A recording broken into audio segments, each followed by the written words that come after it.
Welcome to See You on the Other Side, where the world of the mysterious collides with the world of entertainment. A discussion of art, music, movies, spirituality, the weird, and self-discovery. And now, your hosts, musicians and entertainers who have their own weakness for the weird. Mike and Wendy from the band Sunspot. Episode 294, Wendigo Lore, Monsters, Myths, and Madness. And Allison and I are here today with one of our favorite paranormal authors, Chad Lewis. Chad, how you doing today? Greetings from the back roads of Wisconsin. That's right. Hey, Chad, I'm so glad to hear from you. Yes, I'm so glad we can get together in these weird times and talk about even weirder things. That's exactly right. Yeah, if that's possible to get any weirder than where we are right now. Chad, it's always, you haven't been in the podcast, I was going to say, in a couple of years. Last time I think we talked about like weird news headlines or, the strangest, the strangest kind of headlines you picked out of newspapers. But I think the first time that I heard of you was when you had a show on like Wolf 108 in Eau Claire. Yes, it was this community radio, so it only reached people in the Chippewa Valley of Wisconsin. You know, maybe 100,000 people living there and maybe 10 listening to the show, but it was this small little independent station, and the best part about it was the owner of this station believed he was a werewolf. And that's why he called his station Wolf FM, because he believed he truly was a werewolf. Yes. So did he transform during the full moon? I mean, what was his story? Did he ever invite you out to see his transformation? No, he never did. He was very secretive about it. And some of the stories that he had told over the years was that he had met some weird stranger in a bar. Like all good stories that happen at a bar, but he gave him some cocktail of some sort and told him this would transform him into a werewolf and that if he drank it, he could never return. So he took a few days to contemplate the decision and then drank it. And sure enough, this weird stranger was right. He had turned into a werewolf. And this guy was pretty serious about it, to the fact that he lived in a pack in his house where he was the alpha, of course, but he had a couple other guys living there and a few women as well. And all the doors were removed on their bedrooms for no privacy, because that's the way a pack apparently lives in a house. You know, I didn't even know that part of the story. We used to go, Wendy and Ben and I in Sunspot, we used to play in Eau Claire fairly frequently, played homecoming there, and we would do live appearances on the Wolf. And, it was a cool radio studio. We played benefits for the radio station. They had us in rotation. Really, it was a fun thing. And I just always knew the guy as Wolf. And then one night, like I think it was after one of the benefit shows or whatever, we were out having a beer, and like one of Wolf's buddies' name was Highlander. Yes, I know Highlander. And everybody had a nickname, Allison. This is at a time where everybody has a nickname. And we're out one night. He's like, Wolf really thinks he's a wolf. He thinks he can change. And I'm like, what? I just thought it was drunk talk. I'm like, what are you talking about? He's like, no, he believes it. He met a guy in a bar. Just like Chad. He told me the story just like Chad did. And I'm like, what? That's awesome. That's the first time I ever heard of a furry. Also was that same night. That was that same night somebody's like, yeah, he's like a furry, but with wolves. And I'm like, what's a furry? And it introduced me to this whole wild world. So, Chad, this is my first memory of you, is because I know you had your show on the Wolf. I just want to say that I really enjoyed your show on the Wolf, Chad. I used to actually listen quite regularly at work back in 2002. All the episodes were up on the website. And then so I would just listen to all the shows. Even though I didn't live in Eau Claire. Tiny show in Eau Claire that we did, Terry Fisk and I, as just kind of a lark. It was late at night. Half the callers were bar closing at 2 a.m. and calling us. And the funny thing about the Wolf program is that Wolf told us the only topic we could never discuss was ironically about werewolves. Oh, it's just too close to home. It must. Maybe we didn't want to give up his secret. So when he actually lost the station and it became a public station, the first guest we had on was obviously Linda Godfrey talking about werewolves. Right. You just couldn't wait. The ban on lycanthropy was over. Yes. The dark days were lifted. So move into your latest book, and that is Wendigo, Monsters, Myths, and Madness. I feel like the Wendigo is the kind of creature that I hear about in like movies, or they even mention the Wendigo. We watched the Pet Sematary remake a couple weeks ago, like in our Patreon group. Everybody watched Pet Sematary, and they bring out the Wendigo and they talk about it a little bit, but they never go back and mention anything or go into the real legends or anything.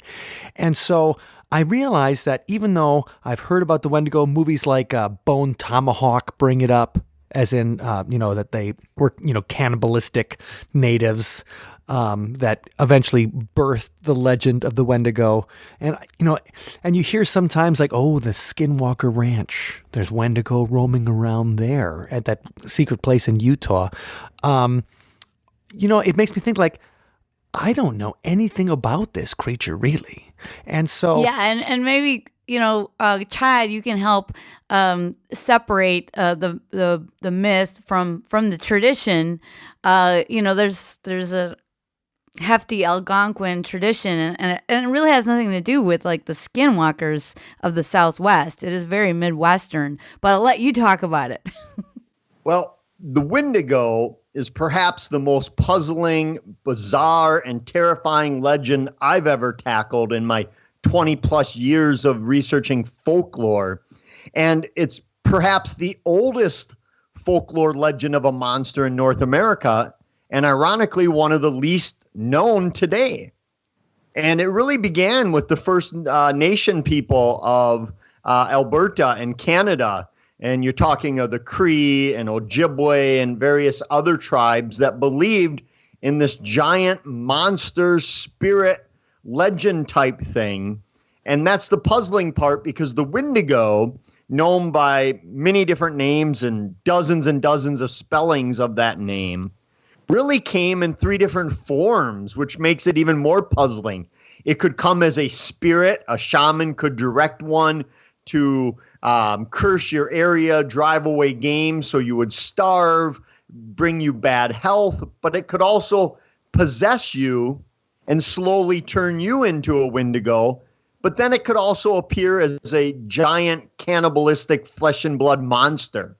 So it was really similar to a caterpillar becoming a butterfly, that they're the same creature, they're just in different states. So that's what makes the Windigo so puzzling, is when you're talking about it, you can talk about it in spirit form, flesh and blood, or even a possession form. So does the Wendigo become almost like an all-purpose monster for the people? Because, I think about like the jinn.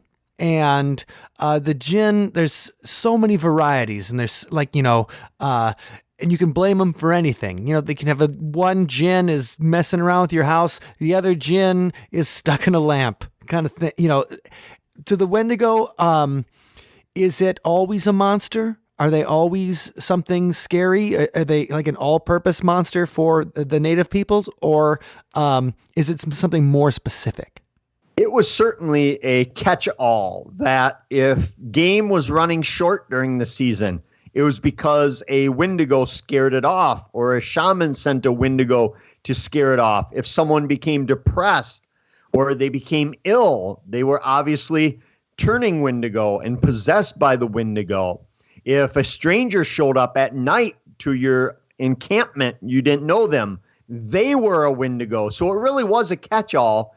And these stories were going with the tribes there, but also we can't forget that a lot of the early pioneers, the missionaries, the fur traders, they brought a lot of their legends with them of werewolves and vampires, and it really melded into the Windigo lore. So they added stuff to it, and it became this legend that brewed for hundreds of years, where it was the most terrifying thing you ever wanted to encounter or not want to encounter, even so much that many cultures were afraid to even say its name, because if you said its name, it would put you on its radar and then it could find you. It was like luring out, calling a dog to come after you. That's what it was like, blowing a dog whistle, that this thing could then find you. Oh, that's like the bye-bye man. Yeah. And that's kind of unusual because in all the stories I've heard, the Wendigo is really a winter creature. And in the traditions, the woodland traditions of the Midwest, it was okay to talk about a lot of creatures and supernatural beings during winter when the snow had fallen, because all of those things were asleep. And so you could tell some of the stories that you couldn't tell when there was no snow on the ground and the ground was not frozen over. So when the ground was frozen, when there was snow, you could tell certain stories, and you wouldn't incur the wrath of certain supernatural beings. But the Wendigo seemed to be, specifically talked about during winter in that extreme time of scarcity. At least that's what I've found in my research. What have you found in your research, Chad? Well, one of the classic telltale symptoms of a Wendigo is that food scarcity, that starvation, that not having enough to eat. And that will cause somebody to turn Wendigo, to all of a sudden be possessed by the Wendigo, where they may become depressed. They'll become silent. They don't want to hunt. They won't want to interact.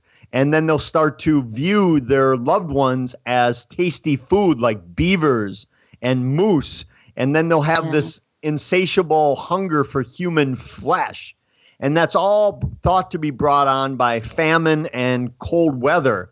But I think so much of the Wendigo lore has been lost forever because people weren't writing it down or recording it hundreds of years ago. So there's a lot of different beliefs on when you cannot talk about the Wendigo. Some say you talk about it in the summer because it's not there. Others say in the winter because it's already out and you won't do yourself harm. Other beliefs are that you can only talk about it after the first snowfall of the season. So there's a lot of competing theories. And most people just hedge their bets by not speaking its name ever. What do you mean? Like they just don't talk about it for an hour on a podcast? Well, I think we're safe. Summer's coming. I hope summer comes. I know it just snowed yesterday, but summer is coming. I feel it. What's interesting, though, one extra thing, though, that I think is interesting, we're looking for like a cultural connection here. And I know our Patreon, Chuck Martin, he had asked, he's like, well, make sure you ask about if the stories of the Wendigo go beyond North America. Like if there's any, if there's other cultures that may have similar types of creatures. And when you said a stranger shows up at the camp in the middle of the night, the first thing that made me think about was the stories of the Popobawa from Zanzibar. Because when they had their Popobawa scare in the mid-1990s, and they were thinking that, the people in the villages were thinking that the Popobawa, who's an evil kind of spirit, was out, and we've talked to Dr. Martin Walsh about this, who was there at the time and had to investigate. He said that a lot of the, if you would have a stranger come to your village late at night, you would lock them up. Or they actually shot at somebody because they thought it was the Popobawa coming in a human form, showing up in the middle of the night.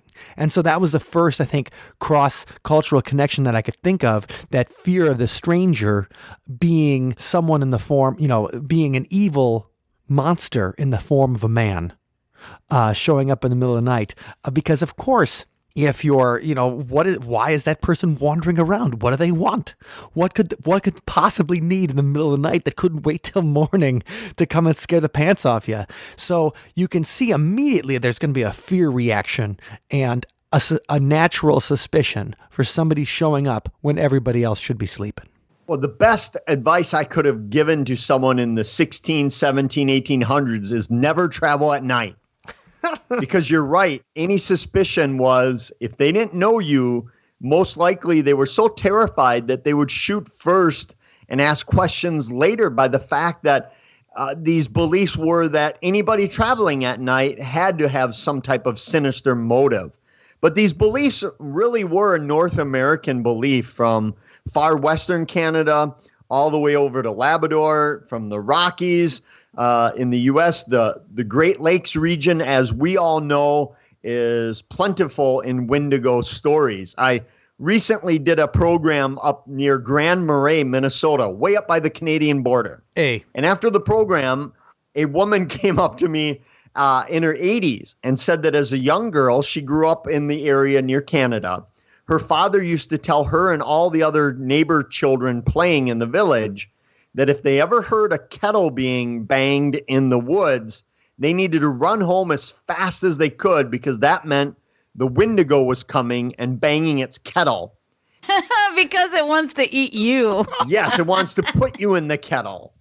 And here she was 70 plus years later. She said she had never heard the kettle, but that story stuck with her in Minnesota for all those years because it was so terrifying. Now, was she a First Nations person, or was she just, was it just somebody who's growing up obviously in the early 20th century near the Canadian border in northern, far northern Minnesota she's gonna be living the why can't I think of her name? The Little House on the Prairie dream. Yeah, she was a pioneer.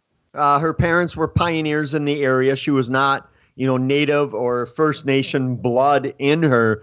But that's the thing is these stories, they may start out in a geographic location. They may start out with one type or one culture. But like everything, they spread, they morph, they progress. And the Windigo stories from the 1700s are much different than the ones we have today, as you would assume, because legends, like everything, they just change. So the original Windigo stories, or maybe even the original Windigo creatures, are much different than the ones we have today. Well, let's get into that. I just want to add, one more note that for 13 years I taught at a Native American school, and a large contingent of the population there was Ojibwe. And so even the urban Ojibwe had knowledge of the Wendigo, and there are Native children's book authors that have dedicated books and sections of their books to lengthy discussion of the Wendigo, like a very popular writer, Joseph Bruchac, has a series called Skeleton Man.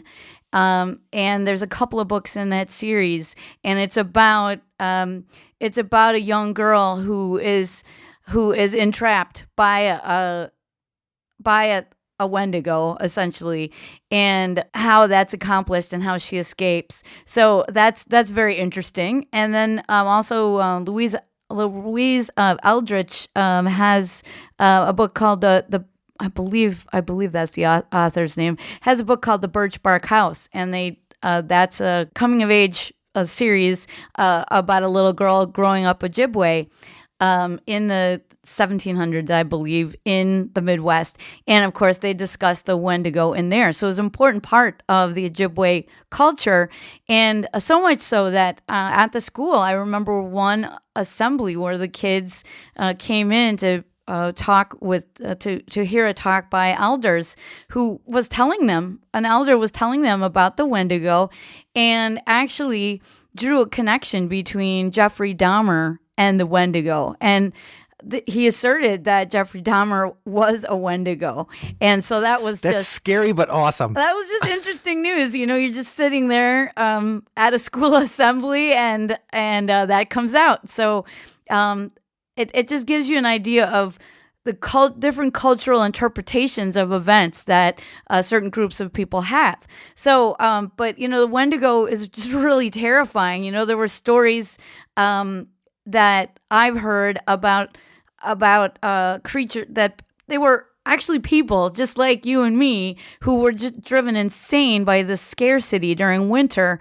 And not only ate their families, but started eating themselves, like ate their own lips off. This is how insatiable their hunger became.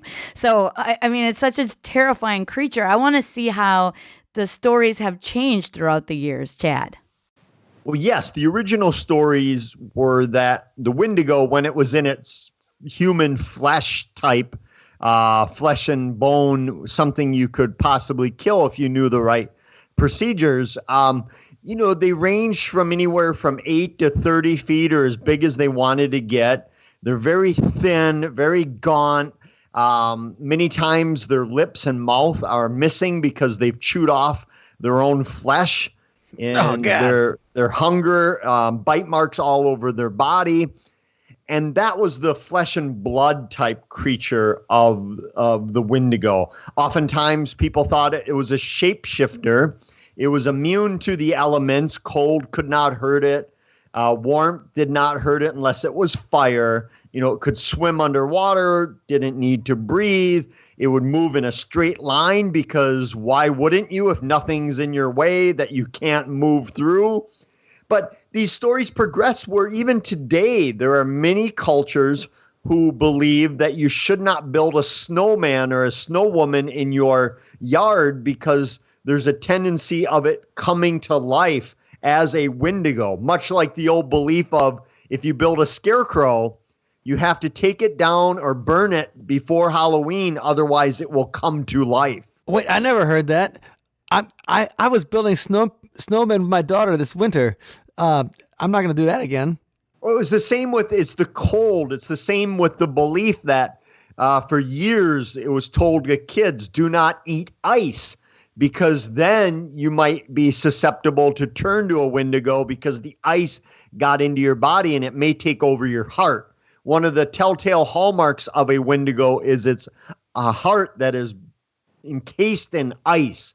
And that's how you defeat it, by melting the heart or cutting it out, are just two of the ways you can defeat it. But it's all, again, as Allison alluded to earlier, that cold, that starvation, the ice, the hunger, all of that equates into the Windigo.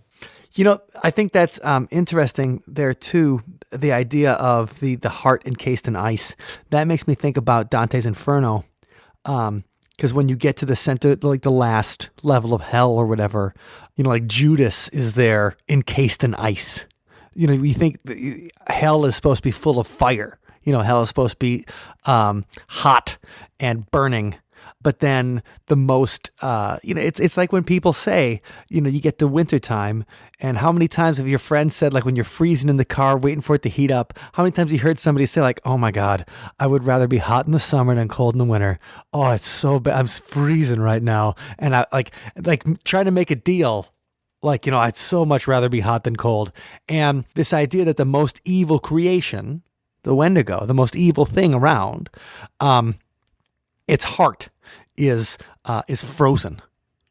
And I just, when you think about how people think about evil in different cultures, there's, the one thing that's scarier than fire. And that's, even when you go to the Game of Thrones, the White Walkers, what's the dragons are the good guys, who are the bad guys?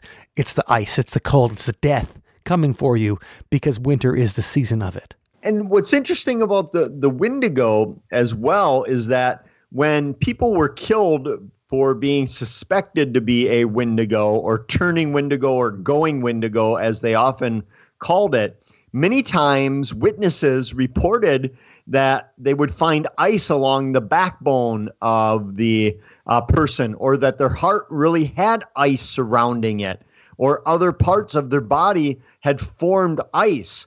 Some saying you could even hear it crunching as the person moved.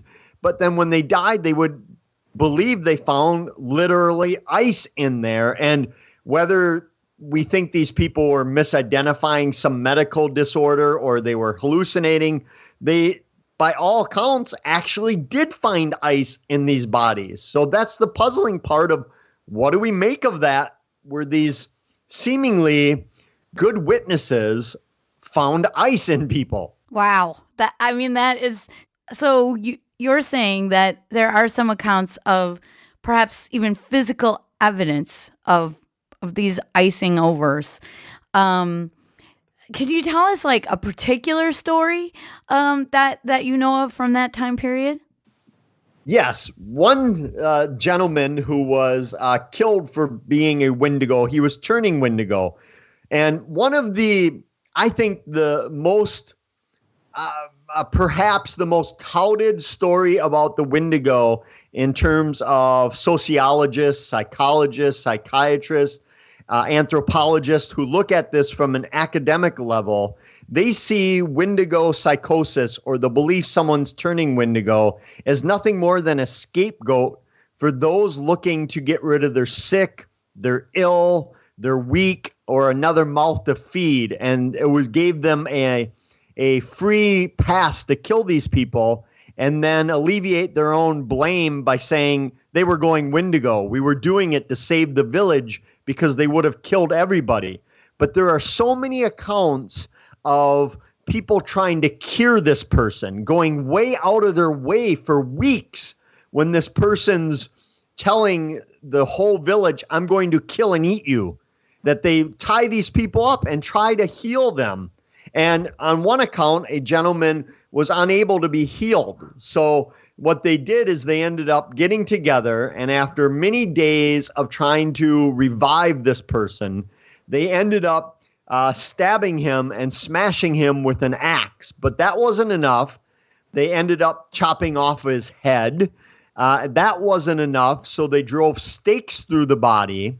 And when that wasn't enough, they tied the body down to make sure it couldn't come back to life because they truly thought it would. And that's when they noticed that there was ice in the body through one of the stab wounds that they had done on this gentleman. So what they did was poured hot liquid, what was known as tallow. It was a beef fat back then, and it was one of the ways you could cure or kill a Wendigo. But they poured this tallow along with hot tea in the hole that the axe made to defrost the ice. And when they looked in there, they saw that the heart was encased with the ice, and that's when they poured the liquid in, and eventually they burned the body just to be absolutely sure. So, I mean, number one, that's the idea that you find this person with ice in their veins or whatever. Like you always make the joke, like, yeah, she's got ice in her veins. Well, this guy did, and he wants to eat you. When I'm thinking about stories about the Wendigo, it's this idea of scarcity. It's going back to this thought that in the winter, when there's no food and there's no place to get any food, that you'll eventually turn to eating your friends and, like you said, Allison, eating yourself. And so, Chad, when you were doing your research for the Wendigo lore book, what would you say was the earliest story you were able to find before, maybe it had been adapted by European settlers? What was the earliest one you were able to find from the native legends? Well, written accounts came in the 1800s when the white pioneers, the fur traders, the missionaries, all of the immigrants coming over from Europe, they were the ones who wrote these stories down. Until then, it was an oral tradition. And we have stories in the mid-1800s of people saying that nobody knows the origin of the Wendigo because it's been around so long, nobody knows when it actually began. And that's very difficult. Imagine having hundreds of years of this legend where only it was passed down orally, never connected to paper. And it wasn't until those missionaries started writing about the stories that we got a glimpse. And that's where all the various names and the various spellings come in, because people wrote down what they heard, and it depended on the spelling ability of whoever was documenting the story. So when I mentioned earlier that so much of the Wendigo lore, my colleague and co-author Kevin Nelson and I, we really believed a lot of it has been lost to history, that we're just getting these little pieces and snippets. And Kevin likes to say that it's almost like supernatural Indiana Jones work, that you're like an archaeologist, that you're trying to take pieces and snippets of this legend and see how they would have fit into the greater legend, because so many of it's lost. When we were doing research on the Windigo, we dig up these stories about it, like that it would often sweat blood,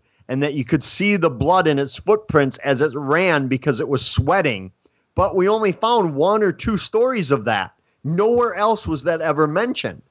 It's the same thing with how to kill it. There's some stories out there that you could sacrifice dogs to ward off the Windigo, but there were only 2 instances we found of that in all of the legends that had never been heard of before. So I think it's a lot of detective work when trying to put these together. And again, I'm just really saddened by how much there must have been at the time that simply has gone to history. So, one of the things I'm thinking about here, when we talk about the early stories of the Wendigo, and it develops as a symbol for the worst of humanity when there is a shortage of food. Like the movie Ravenous, or you think about those soccer players in the Andes, when they had to eat the dead bodies from the airplane in order to be able to survive. And so, those obviously the horrible stories of during when Stalin was not letting the food into the Ukraine, and then there's horror stories of parents eating their children and stuff. And so you think of the Wendigo maybe as a symbol, or some kind of it's a trope, because it's the worst of humanity when the chips are down, when you can't find food, when you have to survive. You go to your most basic instinct, and then you end up eating people you love, or eating a human, the worst crime you can do. Killing another person and eating them. And so the Wendigo becomes the symbol of that.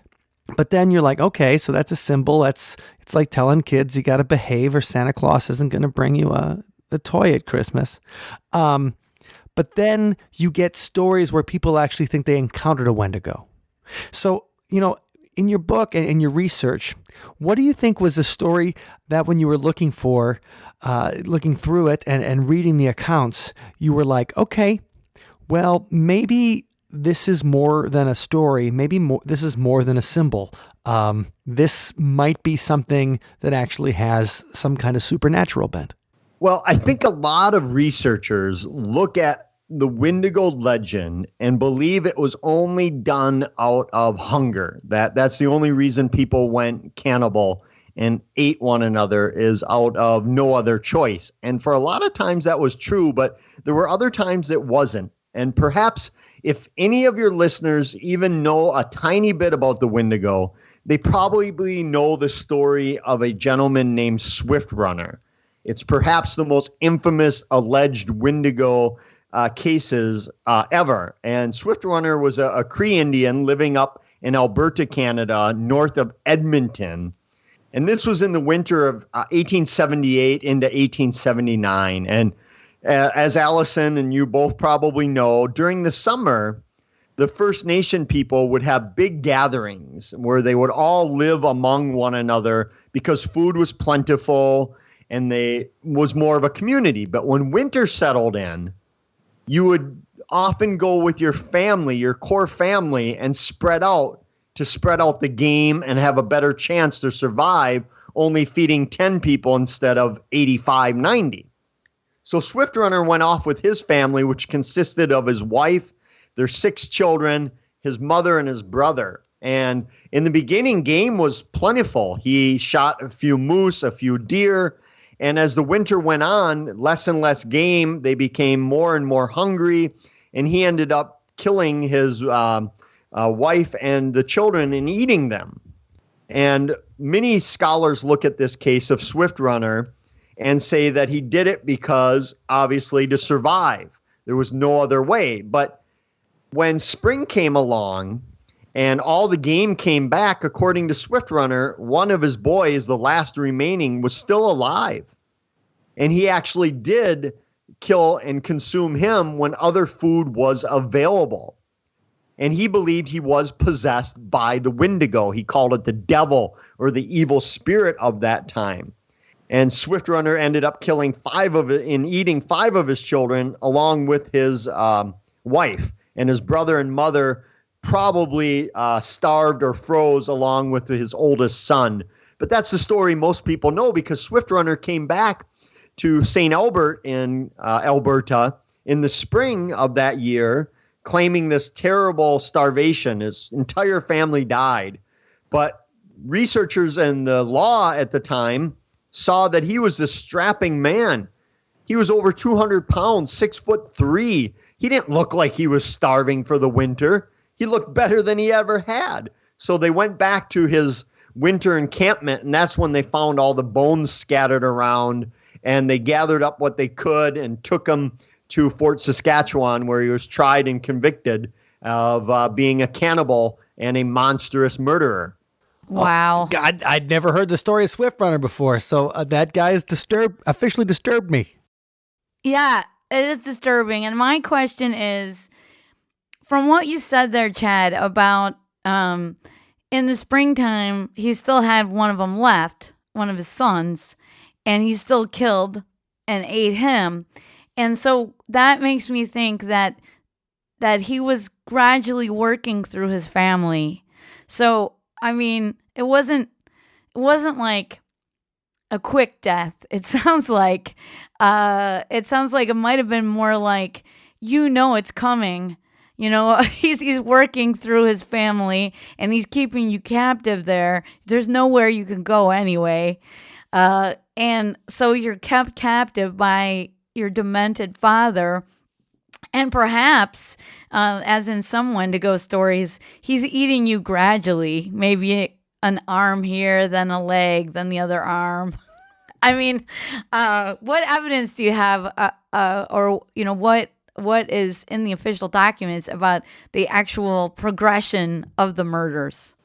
Yes, and that's the fascinating part, because Swift Runner, at his trial, he confessed and gave a detailed account of what happened. And you're right that it wasn't where he just killed all of his family on the same day. It was a gradual thing where he would kill one and hide and eat it, and then he killed another. But that last son of his not only had to travel with his father as they were killing one by one the children and his mother, but he also consumed the meat of his siblings. And for me, the most terrifying part is not Swift Runner himself, but the idea that his young son had to know that he would be next, as less and less of his family were alive. And just that knowing, but yet you're in the middle of nowhere.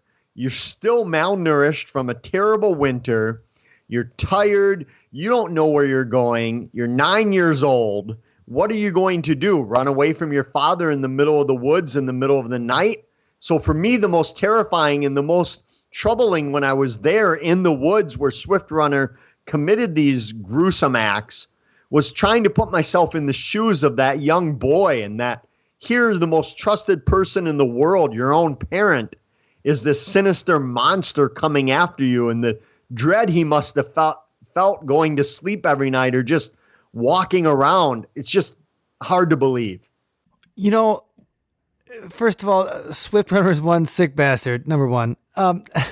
Number two, when you're talking about the horror that child had to experience, like he's being groomed to become the next Wendigo. And I kind of wanted to talk about that for a second, because you were talking about how the shaman could conjure a Wendigo.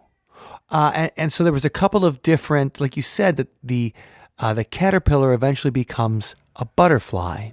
So what's the process going from a human, like let's say, you consuming your brother's flesh, your mother's flesh, to eventually becoming this tormented, I guess no longer cannibalistic because it's a monster. So you just go from a human committing cannibalism to a monster. What are some of the steps for that caterpillar to eventually become an evil butterfly? Yes. What's fascinating is it usually didn't happen overnight.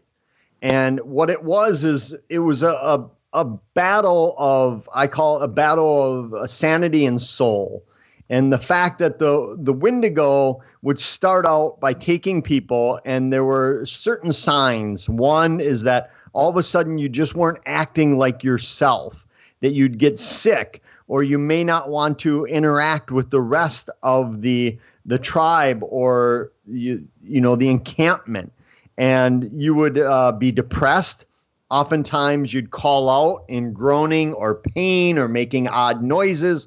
Sometimes you'd have hallucinations, but mostly it would be abrupt personality changes. Maybe you were depressed, apathy and the like. You would isolate yourself. You might go into the woods by yourself. And that was a sure sign that the Windigo was taking you over. And that's when you would often be killed at that moment, because it was believed that if the process went any further, that you would become a Windigo. And according to legend, that is, if it's not stopped, you fully become a Windigo and you resort to cannibalism. Well, I guess it wouldn't even be cannibalism at that time because you'd no longer be human. But once you consumed human flesh, it was said there was no turning back. There was no cure but death. Only death could alleviate your suffering. So it often began with what we would think of as mental illness or possibly even physical illness. And let's not forget, these same communities that were battling Windigo and people turning Windigo were the same ones battling measles, smallpox, influenza, and all kinds of infectious diseases that would put forth some of these same symptoms that turning Windigo. Depression, being weak, not wanting to move, crawling out in pains, shouting, all those are signs of a physical illness. So the lines between when you turned Windigo and when you didn't, when you needed to be killed and when you didn't, were very thin lines. And so, when I think about a lot of Native American lore, when you think about the water panther, it's the water panther versus the thunderbird. There are opposites. There is someone working against humanity, and there's a spirit or a creature on humanity's side. Does the Wendigo have an enemy, a natural enemy? Does the Wendigo have a opposite? Is there an angel to its demon? There's not a specific creature that you could call on. You could call on your spirit animals or your spirit guides. If you were a shaman, you could go into a shaking tent and perform a ritual where you would call forth the Windigo or whoever was creating the Windigo, and you would battle them in the spirit realm, and you could kill the Windigo that way as well. The Windigo could be killed in many different manners. One, obviously, was a powerful shaman who was powerful enough to do it, and that would be people like Jack Fiddler, who was thought to be the last greatest Windigo killer in history. But you could also kill it in normal means. And what I mean by that is anyone going Windigo could have been killed by basic means. You could kill an individual. They were often strangled because that was the easiest. Sometimes they were shot. Obviously. Strangling's the easiest. Yeah, well, I mean, being the easiest in the fact that you don't need a weapon. You don't need to. I mean, it's a personal thing, but oftentimes. And not a lot of cleanup. Yeah, exactly. But they would then burn the body, because if you didn't, the ice of the Windigo would come back. If any part of the body was not burned completely to ash, and then the ashes scattered, that person could come back as a Windigo. But what was fascinating is that when somebody was suspected of turning Windigo and they had to be killed, oftentimes that process fell to the family of the person, of the victim, because that would eliminate a lot of retaliatory killings. That if somebody was a friend of mine and I was killed, they might go after the person that killed me. But if it was a family member that had done it, it would cut down on the chance someone would retaliate. So many times people would have to kill their own family members and put them out of their misery. And oftentimes the most puzzling part of the Windigo aspect was that many people who feared they were turning Windigo, they begged to be killed. They asked to be killed so that they did not want to turn Windigo. They really feared that they were going to turn and consume all of their family. So they begged to be killed. And oftentimes people went through with that request. Oh, man. Well, that would be obviously difficult unless, Allison, you needed me to kill you. I probably could do it. You'd be okay with that. I probably just let me know. It's a long time coming. Just let me know. So, Chad, in your research for the book, like you said, you walked through the same woods as Swift Runner. And so just wondering, like, how did you do research on the book? Who did you talk to? Like, where did you start? And where did you end up having to go to get all the research you needed to be able to come up with a tome on Wendigo lore? Well, this book is something that was planned and unplanned for well over a decade. And I first started researching the Windigo when I was in graduate school studying psychology and learning about Wendigo Psychosis. And it wasn't long after that back in the early 2000s, I went way up to northern Minnesota to a town called Ross by War Road and Roseau, up by the Canadian border, because there was a journal of a man, a white pioneer in the 1800s named Jake Nelson, who wrote about the Windigo visiting a place called Indian Village, as it was called. And he reported every time that this creature would come there, it was a harbinger of death, that the people believed if you saw it, much like hearing or seeing the Irish Banshee, it meant you or someone you knew was going to die. And sure enough, people died after the Windigo showed up in the village. And that was in the early 2000s when I first was on site at these places. And then shortly after, I made my first expedition into Canada. And for the next 20 plus years, I've been traveling Canada and the US looking at these Windigo stories. A few years back with my colleagues Noah Voss and Kevin Nelson, we actually did a winter camping expedition on Lake Windigo in Minnesota. It's this lake in a lake. So it's a lake and an island amongst another lake, which is an oddity in itself. Right. And they believe that the lake is the Windigo. Getting back to the water panther or the water spirits, many believe the Windigo comes from the water. And they believed that the Windigo used the lake as its kettle, that it would drown people and bring them to their watery grave and spend eternity with the Windigo. So we camped on that expedition there. And a lot of these places I had to see firsthand. It's one thing being from Wisconsin. When you talk about a heavily forested area, people in Wisconsin immediately know what that's like. But yes. When I was in Alberta, in Canada, far western Canada, and the location where Swift Runner was, it was a different type of forest, a much thicker, unruly, and older forest than what I was even used to. And they call that the first growth, right? The first growth forest, which means it's never been logged. Yeah, these stories of these forests that you think you know, but when you're walking around, it's unlike anything you've ever experienced. And I'm a firm believer in visiting places of the folklore to really get a sense not only of the atmosphere and the layout of the land, but talking to the people, because these legends, they exist among the people that spread them and the people that live with them, and their histories intertwined with the locations in which they originate. So going to these places, talking to people, modern day people about stories that are 400 years old and getting their take on it, I think that's very important. I know a lot of people do research through the internet and they never visit these places, and that's fine if that's the way they like to do it. But for me, I have to be there to really experience the folklore. Well, I'm 100% with you there, Chad, because like obviously right now we can't go anywhere. Yes. But that's, I mean, the thing is, part of why I think we all are interested in this, and why we're all looking for the weird in the world. We want to go there. We want to see what those people, we want to experience what those people experienced. And if we can't experience it, I mean, obviously we don't have a Wendigo experience, even though this Wendigo experience might happen in my house pretty soon. We want to feel what those people felt. And if we can't do that, we want to get to the place where they felt it, so at least we can come close to kind of understanding it better and having an understanding of these strange paranormal and supernatural experiences. And the best way to get that is to stand where they stood. And I think you're preaching to the converted when it comes to the best way to investigate is to go to the damn place yourself. Yeah, get your boots on the ground.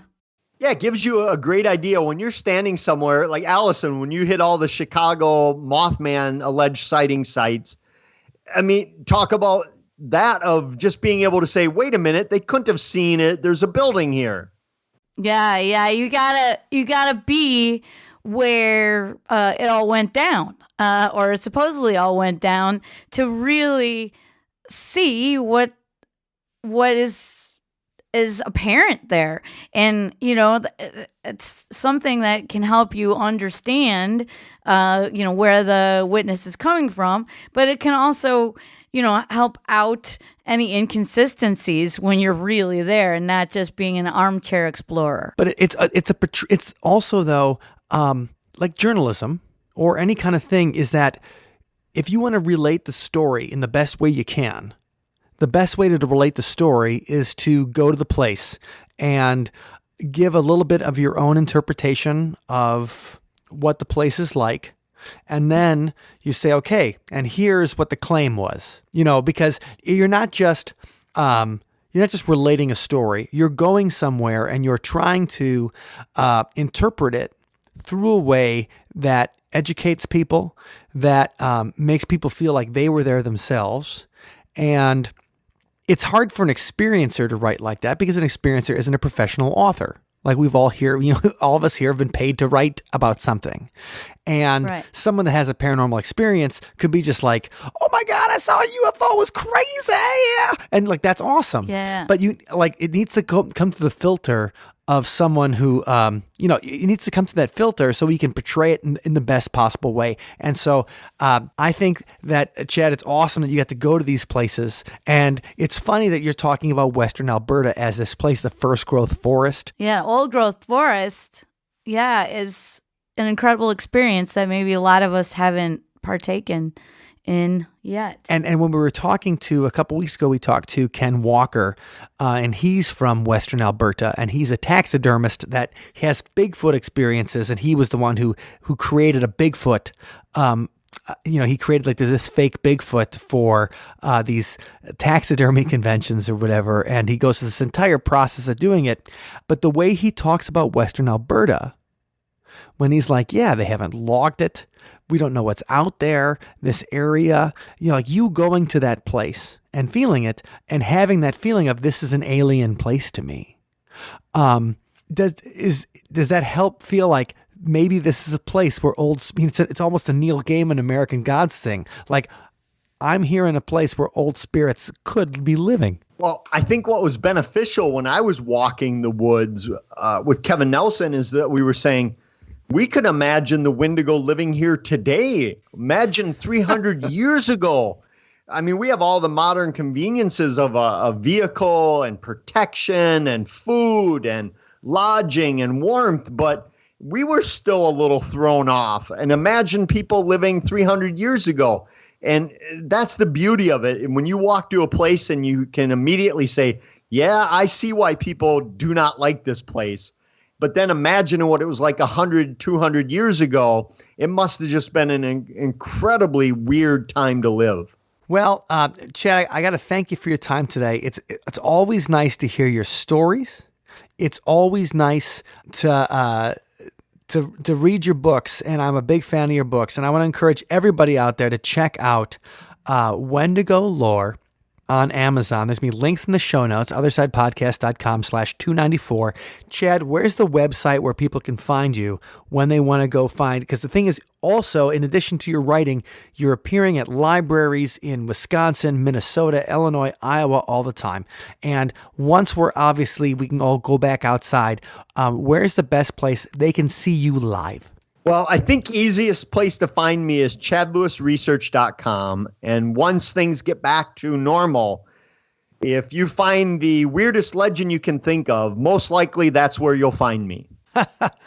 One last question, Chad, about the book.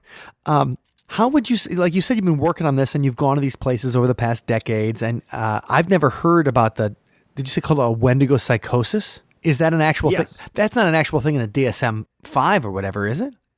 No, well, Windigo Psychosis, and those of your listeners, the DSM is the Diagnostic and Statistical Manual of Mental Disorders, basically the Bible of mental illness that health professionals use. And it's not specifically listed in any of the DSMs over the years, but it is put under a category of a culture-bound syndrome, because it's believed that Windigo Psychosis, and in the book, I think you'll see that I lean very heavily against this, that they believed it was only in a certain area where this belief was, one little culture where it was bound to that culture and nowhere else. But in the book, you'll see that it was all over Canada. It was on the eastern edge of the United States. It was the Great Lakes area. But yes, it is considered a culture-bound syndrome, but it does not have its own place in the DSM. And most characterize it as, this flesh-eating monster manifesting in symptoms of cannibalism, and they believe it's a mental illness. And we did an entire chapter on Windigo Psychosis, with its origin back in the 1930s all the way up to today. Awesome. Well, I'm old enough to have gone to psych classes where I have a DSM-4, like somewhere in the house here. So I'm going to go find that right away. The other thing, Chad, is, every time you put something out, and I know this is a creative person and Allison knows this, every time you put something out, you're changed a little bit at the end, especially if it's a project that takes a year, and a book is going to take months or a year to put together, unless you're just cranking them out for like Amazon Kindle, whatever. But you make physical books for people to read, and they take a long time to put together.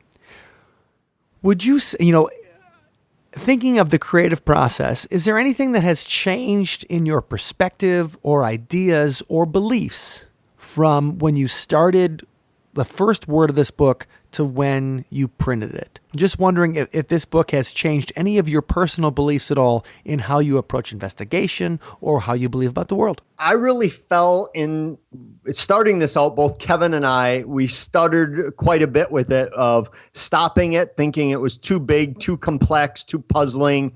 And then we would start up again on it. And then we would pause and say, do we really need another book by two Caucasian men talking about a First Nation legend? Right. And then we really came to the conclusion that over the 400 years, it's been intertwined with so many other cultures, that it's become part of the Great Lakes legend as well, where we all grew up. But I think what terrified me about this research and what changed me about it was the fact that I thought I had been to a lot of places where gruesome things had been done by people, individuals, whether it was visiting Ed Gein's farm or a little place down in Cambridge, Illinois, where a woman murdered her 7 children, serial killers, gangsters, suicides, untimely deaths. I thought I'd been to all of it, but nothing prepared me for visiting Swift Runner's Forest. And it was to the point where Kevin and I stayed right in that area for many nights. And it was for many, many weeks when we got back here in Wisconsin, I would wake up in the middle of the night, nightmares about Swift Runner. And that's something that had never happened to me before. And I think it just illustrates that, to me, the scariest monsters and the most gruesome things that have been done are humans, for me. And I think that's what I took away from this book, that this unspeakable terror that they felt, I tasted a tiny, tiny bit of it, and it was enough for me to say I didn't need to go through what they went through 400 years ago. Allison, any last questions for Chad? Well, I'm just going to suggest that everybody get the book. I can't wait to take a look at all the stories in there, because, like you said, you've been working on it for so many years. And it is a subject that, is very dark, but, it probably, looking at it, illuminates these dark corners of of humanity, and it helps us to learn a little bit more about ourselves, perhaps. So I would encourage everybody to get the book. Well, I think this is my 25th book on the supernatural, and without a doubt, for me, I think it's the one that's going to define my contribution, if any, to this field. Wow. Yeah, I think this is going to be, if anyone ever remembers me in 50 years, it'll probably be for the Windigo book and not anything else. I think it's that much of a project we put into this over the last 15 years that I think this probably will define my research in the field, if anything does. Holy cow. Fantastic. Well, you guys can find links to buy the book at othersidepodcast.com/294. You can check out and get the full story. And also, you can, obviously Hollywood and TV, they love to bring up these legends. And Chad's gone and he's done the research to find the real legends for you. And so it's a good chance to get a little check on what we get from the Dream Factory. It's really interesting to look at the First Nations and also the way that these legends have seeped into culture, the American culture, over the past 300 years. So, Chad, we really appreciate your time today, and I just want to wish you the best of luck. Thanks, and keep an eye out. Thank you, Chad. The Wendigo is more than just the winter spirit of desperate hunger. It's a monster that feeds on greed, the human capacity for gluttony, and the desire that you will never have enough. The Wendigo, like George Romero's zombies, is never satisfied. Its craving is never satiated. It's an eerily thin, gaunt beast who grows larger with every human it devours. But it's still not enough. Once you break the taboo and taste the flesh, you descend into madness, and you will never satisfy that hunger. So that's our inspiration for this week's Sunspot song, The Hunger of the Damned.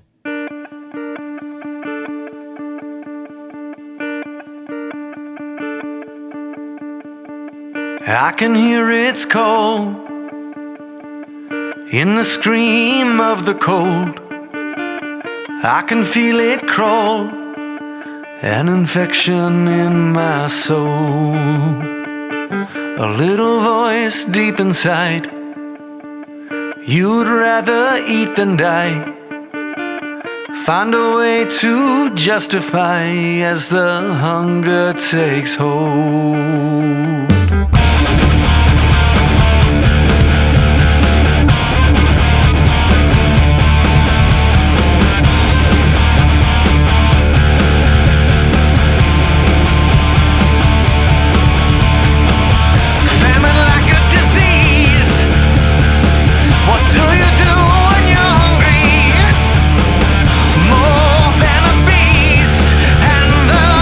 Monster is me.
you for listening to today's episode. You can find us online at othersidepodcast.com. Until next time, see you on the other side. Yes, thank you for listening. And thank you to our Patreon community members for making it possible for us to produce the show and continue making cool things, new songs, new episodes, videos, and all of the other content that we love to create for you. Now, I'm excited to welcome some new members into our community, and those people are Jeremiah and Matt. Welcome aboard, and we're looking forward to having you in the discussion, both in our private Facebook group and our monthly Hangouts. And finally, I want to acknowledge a couple of special patrons that are pledging us at a level where they get this executive producer credit at the end of each episode. Dr. Ned, you've been with us all along, and thank you so much for all of your incredible support. We love you. And now I would like to welcome to the same pledge level, Jeremiah. Thank you so much for your support, JJ. We really appreciate it. And you're in excellent company with Dr. Ned. If you would like to become a member of the Sunspot and See You on the Other Side Patreon community, just visit othersidepodcast.com/donate, and you can see all the different levels available for pledging. Thanks again for listening, and have a great week.